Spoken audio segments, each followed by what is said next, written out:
matte black cover with gold hardware, and I love it. It has a hard cover.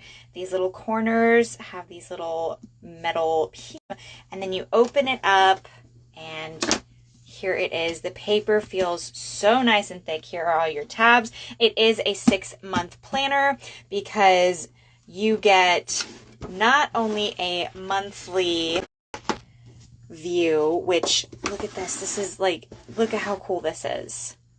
I love this layout. But you also get a vision board, a weekly spread, and then into your daily. And I love this.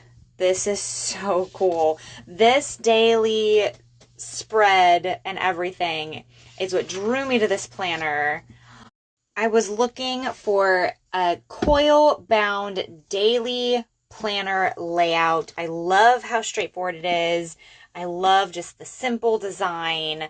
Really want to focus more on some functional planning in 2021 and walkthrough of this planner on my YouTube. I am so